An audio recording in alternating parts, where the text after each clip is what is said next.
Hey, you little artist. I thought I would start a little drawing unit because everybody wants to know how to draw. It's a lot of people are intimidated by it. Some people fully embrace it, but I just want everyone to enjoy it. And so I came up with this little rules of drawing, and I usually share it in class with my kids, but I thought, why not put it on YouTube for everyone to enjoy, especially during this pandemic time. But the rules of drawing, it's all an illusion. And I want you to understand that drawing is basically being a good magician with a lot of self-confidence, okay? In middle school, that is hard to do, but that is key is confidence. Here's my first rule. There is no right way to draw. As you can see in this little sign, right way, right way, right way. Everyone has a different approach to it. Leonardo da Vinci had a certain way he approached it. Tim Burton has a different way he approaches it. But it doesn't make either one of them less of an artist. So I want you to first get that in your head. There's no right way. There's not a certain formula like you do in math. You just got to do it.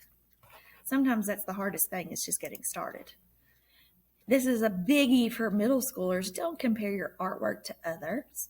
Here, apples and oranges, you just can't compare yourself because everyone has their own unique style. And just because you think someone else's is better than yours, you don't know what they're thinking. They're probably thinking that yours is better than theirs. And we get into this whole mind game and it's not worth it, okay? So just always remember, don't compare yourself to others. There's no messing up. I know whenever kids get in here, they'll make one mark on the page and then they crumple it up and throw it away, or they even say, I can't make a straight line with a ruler. Well, who wants a bunch of straight lines? I know your expectation is to do everything perfect the first time, but reality, it is a long, long journey before you get it right. So I love this little drawing where it says expectation is just a straight line. You do it all at once, but reality, you take a lot of twists and turns to get there. So enjoy those twists and turns. That's when you start to learn. Practice. For you sports people out there, if you're in band or choir, you probably hear this all the time, but practice makes perfect. Practice, practice, practice. Can't say it enough.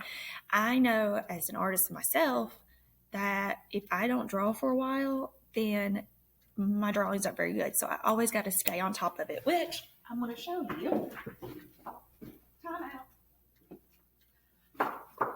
I keep these journals with me, and I got them in all kinds of colors. I got them different places, and all I do is just doodle, doodle, doodle, doodle, doodle. Anything that comes to my mind, I do.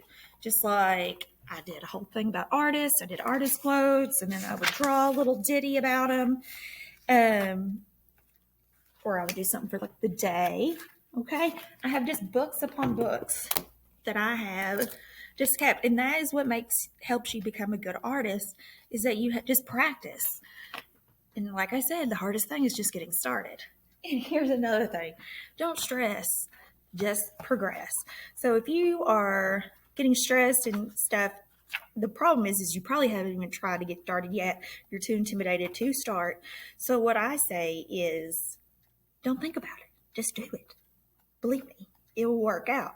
And not only that, but when you start to really dive into the world of drawing or even journaling like I have, you start to be able to decompress while doing it. This is what's helped me during the pandemic, is just sitting at home and making all these goodies, okay? So, drawing in the brain. Here is something you probably are like, well, I have to learn about psychology. Well, that's true. Your brain is brought up. I like to use my fist as this.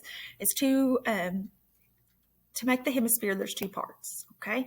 So you have your left brain and your right brain. Your left brain is what you use all day long in school. It's when you do math, you do logic and facts and thinking in words. But your right brain is the brain that you need to be using when you come into the art room. Is one that you don't get to exercise very much. And that's the one where you use your imagination, your rhythm, holistic thinking in the arts, okay? So I love this little diagram. It just shows that the right brain, crazy artsy. Your left brain is very uniformed and very much into your subject matter. So I want to split up your brain. So your left, we use it every day for that language, math, and symbols. And your right is when you start using imagination, association, and creativity. I want you to embrace the right side, okay? Because you're in a fixed mindset. I think you hear this in other classes about fixed mindset, and it's so true. You already in your mind say can't, and that all it does is means you won't. You're not even trying. And as I said 100 times before, and I'm going to say it 100 times later, the hardest part is just getting started. You just got to cancel clear, take a breath, and just do it. So your growth mindset, how do we trick the left side of our brain? Okay. So we just need to have positive vibes. We need to relax. So how are we going to overcome the left side of our brain? We're going to do practice and trickery. So I like to look at this and use this as a little example because it just shows you that looks can be deceiving, that if you just have to have confidence and show what you think it is, other people may come along and see something totally different. So if you look at this image to the right, you probably look at it and either see a young girl or you may see an older lady. It's all about how the brain interprets it, okay? So you just got to relax and just understand that. And I always have to point this out so that everyone will understand is that if you're thinking of the little young girl, this is her cheekbone, her chin, and her ear. And that is her eyelash, her bangs, and then here is her like little do-rag holding back her hair.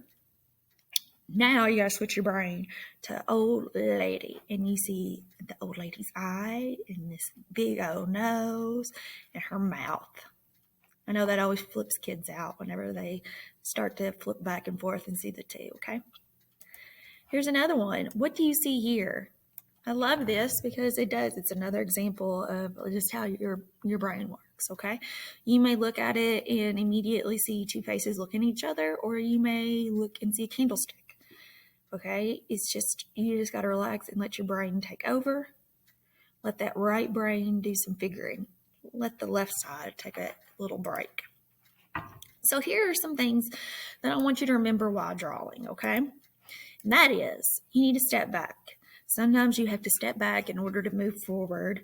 I know when I'm drawing, if I spend a whole lot of time on something, it's best to take a pause, step back from it, take a breather, and then let my eyes adjust and then go back and start working again. So do that. There is you really do need to take some breaks. And I love this. I can't stress this enough. You draw what you see, not what you know. So this is where your left and right brain comes into play. Your logical left brain says that your feet are smaller than your head. Okay, I get that. But in reality, if you're looking at them in a certain perspective, if you're looking at someone from the feet on, their feet's going to be larger than their head.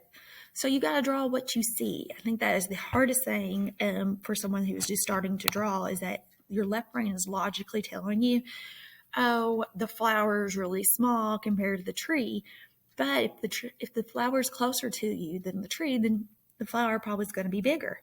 You just got to trust the whole process, that you draw what you see, not what you know. Forget about the logic, okay?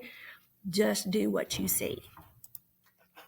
Consider composition. This is not a huge one, but I like to include it. It's just that sometimes if you look at things at a different angle and how you arrange them on a paper, it can be more interesting and maybe more enjoyable for you to draw. So just keep that in mind. Be patient. That's something that this generation really struggles with, but you need to be patient. All great things are worth the wait. Always remember that. And enjoy the process. There's a reason why people enjoy drawing, and that is because it's relaxing. It's fun. It's like playing a magic trick with your fingers, okay? It's creating those smoke and mirrors, those illusions for people to enjoy. So what I want us to do now is I want us to do a little scribble art. It's a simple little exercise I like to do with students to get them all ready and warmed up for some drawing. And that is, I want you to take just a blank piece of paper. I want you to get a pencil, and I want you for about 30 seconds draw a continuous line. That means scribble it, go over it, go around, make them straight, or you can even overlap them, whichever way you want. Move around the whole paper, okay? Really consider looping around using your whole space. And after you complete your scribble, I want you to take 5 minutes, yes, 5 minutes to look, not to do anything, just to look at it. I want you to look at it at all angles. I want you to look at it portrait style, landscape style, diagonally, upside down, every single way, okay? And what I want you to do is, this is the challenge. I want you to see if you see any animals or object or people in your scribble.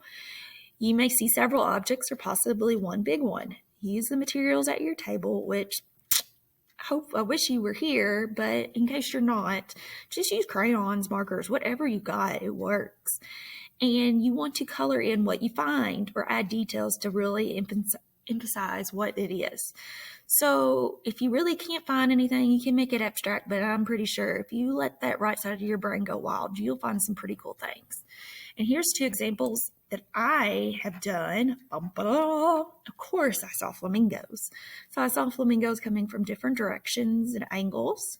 And I have this elephant over here. So it's your scribble. See what you can find out of it. This is a really fun exercise and get you warmed up, because next I'm going to show you how to do some perspective. Because when we learn the rules of perspective, the sky's the limit. And you'll understand that when you check back in with me. Have fun, enjoy it, do as many as you want. I'll talk to you soon.